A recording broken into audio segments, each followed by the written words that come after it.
Xin chào tất cả các bạn. Chào mừng mọi người đã trở lại với kênh của Lala Plus. Ngày hôm nay mình sẽ nói về 3 cấp độ đánh giá hay là 3 cấp độ audit cho các bạn nha. Khoan, hình như trước ông có nói về 3 loại hình đánh giá rồi thì phải. Video trước tôi nói về 3 loại hình đánh giá, còn video này tôi nói về 3 cấp độ đánh giá. Loại hình với cấp độ là khác nhau nhé. À thế à? Tôi cứ tưởng ông nhầm ở đâu. Cơ mà sợ nhầm thật. Thế ông kể xem 3 loại hình đánh giá hôm trước tôi đã trình bày xem nào. Kiểm tra xem có trùng với video ngày hôm nay không. Video trước ông nói về 3 loại hình đánh giá, đó là đánh giá bên thứ nhất, bên thứ hai và bên thứ ba. Thế thì không trùng đâu. Ngày hôm nay tôi sẽ nói về 3 cấp độ audit cơ. Nào, chúng ta cùng bắt đầu luôn nha. What we do here is go back.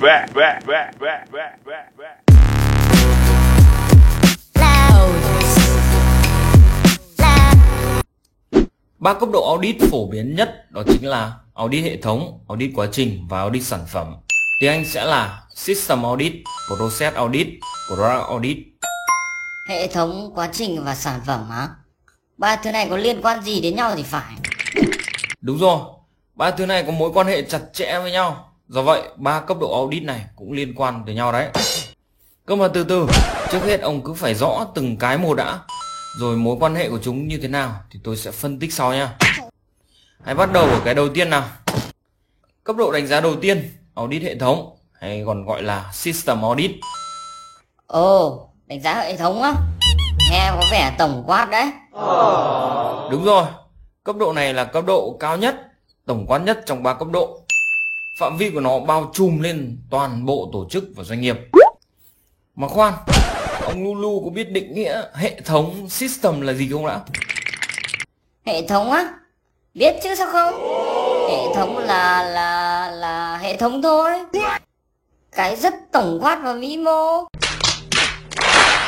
Đây, không biết thì cứ nói là không biết, chỉ giỏi bày đặt với màu mè.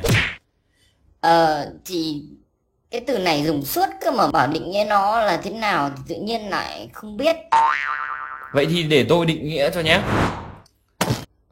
Đối với ISO 9000, nó định nghĩa một hệ thống là tập hợp các yếu tố liên quan, tương tác với nhau của tổ chức để thiết lập ra chính sách và mục tiêu và các quá trình để đạt được mục tiêu đó. Ví dụ đi xem nào. Ví dụ là một chiếc đồng hồ chẳng hạn, có một hệ thống tập hợp từ các bánh răng tương tác với nhau để sao cho thực hiện được mục tiêu của nó là hiển thị đúng giờ. Thì ra là vậy. Thảo nào tôi hay nghe về hệ thống bánh răng này, hệ thống truyền chuyển động này, hệ thống dẫn nước này, rồi cả hệ thống giáo dục nữa. Đúng rồi, từ hệ thống được dùng rất phổ biến trong cuộc sống mà. Vì có rất nhiều lĩnh vực nên chúng ta cũng có rất nhiều hệ thống quản lý, như hệ thống quản lý môi trường, hệ thống quản lý an toàn thực phẩm, hệ thống quản lý năng lượng. Và hệ thống quen thuộc và phổ biến nhất đó chính là hệ thống quản lý chất lượng QMS, cái mà mọi người vẫn được học trên cái kênh này đấy. Hiểu sơ sơ rồi đó. Thế audit hệ thống cụ thể là làm gì? Nếu trước đây đánh giá một hệ thống sẽ rất vất vả, vì hệ thống là tập hợp của rất nhiều thứ như là máy móc này, con người, giấy tờ, nguyên vật liệu, phương pháp, vân vân và vân vân. Ôi, nhiều và phức tạp thế thì phải làm như thế nào? Nhưng may mắn chúng ta có tổ chức ISO. Tổ chức này đã ban hành rất nhiều tiêu chuẩn về các hệ thống quản lý như là hệ thống quản lý chất lượng ISO 9001, ISO 14000 cho hệ thống quản lý môi trường, ISO 50000 cho hệ thống quản lý năng lượng. Để audit và đánh giá một tổ chức thì chỉ cần sử dụng tiêu chuẩn nào cần áp dụng là được. Khi bạn audit thì xem các điều khoản đó có phù hợp hay không để đưa ra kết luận cuối cùng. Tức là audit hệ thống là sẽ sử dụng tiêu chuẩn ISO để đi đánh giá phải không? Hầu như là vậy. Phải chiếm tới 95% ấy. Khá lớn đấy. Cơ mà 5% còn lại là dùng cho cái gì? Cơ bản các ngành nghề lĩnh vực phổ thông thì dùng ISO để đánh giá hệ thống là đủ rồi. Nhưng có một số ngành nghề đặc thù thì có một số yêu cầu, một số công ty ban hành thêm cho nhà cung cấp của họ một tiêu chuẩn về hệ thống quản lý chất lượng chẳng hạn. Thế tức là nhà cung cấp của công ty đó sẽ nhận 2 lần audit hệ thống đúng không? Đúng rồi, một là audit hệ thống ISO, thêm cái thứ hai nữa là audit hệ thống từ tiêu chuẩn của cái công ty đấy. Cơ mà cái này mình sẽ chia sẻ ở video sau nha. Audit hệ thống có phạm vi toàn bộ công ty, tất cả các phòng ban, tất cả các quá trình thuộc hệ thống quản lý đó. Chuẩn mực đánh giá ở đây sẽ là các tiêu chuẩn quản lý của hệ thống phù hợp như mình vừa đã trình bày sau. Vậy tiếp theo, đánh giá quá trình Process Audit thì sao? Đánh giá quá trình thì là cấp độ thứ hai, thấp hơn đánh giá hệ thống. Thế thì chắc là nhàn hạ hơn rồi phải không? Chưa chắc đâu nha. Audit quá trình là quá trình đánh giá, xác định xem các quá trình đó có đang triển khai đúng trong phạm vi được thành lập hay không. Thông thường, đánh giá quá trình sẽ là một công đoạn này, quá trình này, phương pháp cụ thể với các hướng dẫn được thiết lập từ trước hoặc là các tiêu chuẩn. Audit quá trình sẽ giúp đo lường sự phù hợp với các tiêu chuẩn hướng dẫn này hay không và sự hiệu quả của các tài liệu đó. Còn Lan ơi, tôi thấy audit hệ thống với audit quá trình cứ na ná không ạ? Khác chứ, audit hệ thống là toàn bộ công ty và tổ chức. Còn audit quá trình thì lựa chọn những công đoạn và quá trình nhỏ hơn. Ví dụ như là chúng ta lựa chọn những công đoạn như tiện, phay, rửa axit, hàn, các thứ ở trong ngành cơ khí. Hoặc là công đoạn làm sạch, ủ lên men, hấp sấy trong ngành chế biến thực phẩm. Ồ, vậy chuẩn mực đánh giá đây cũng khác phải không? Đúng rồi, vì phạm vi và mục tiêu audit là khác nhau. Do vậy, chuẩn mực đánh giá audit process này cũng khác nhau. Chuẩn mực đánh giá của process thì sẽ là các tài liệu hướng dẫn cụ thể để thực hiện các quá trình đó. Người đánh giá viên sẽ xem xét kỹ các thông số parameter chính kiểm soát quá trình đó. Tôi sẽ lấy một ví dụ cụ thể để ông dễ hình dung nhé. Ví dụ chúng ta đánh giá một nhà máy chuyên sản xuất bánh chưng đi. Ôi, ông nói đến bánh chưng làm tôi nhớ đến Tết quá.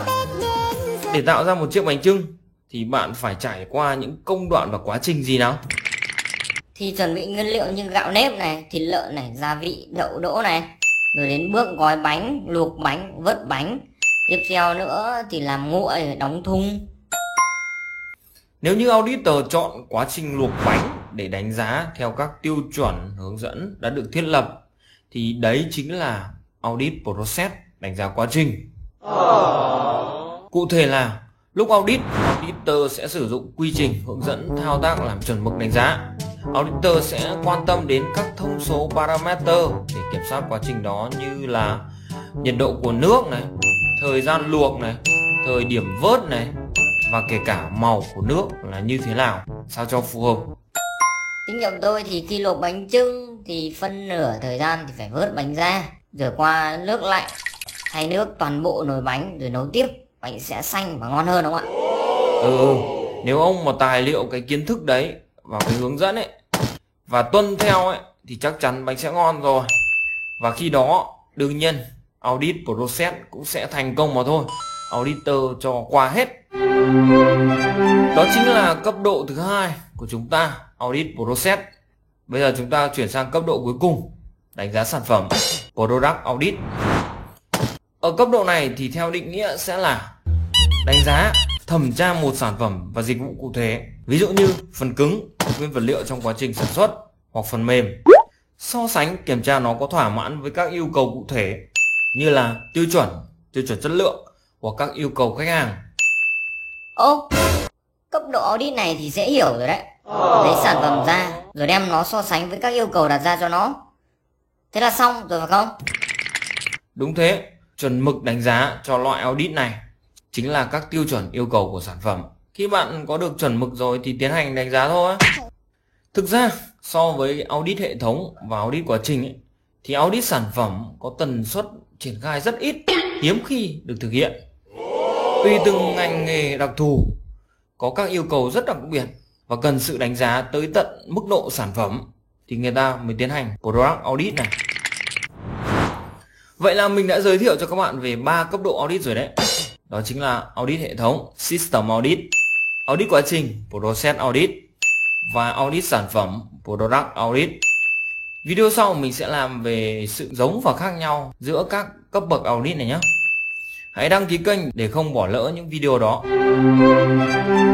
Mà có một câu hỏi cho các bạn. Ô, từ hết rồi mà vẫn ra thêm bài tập à?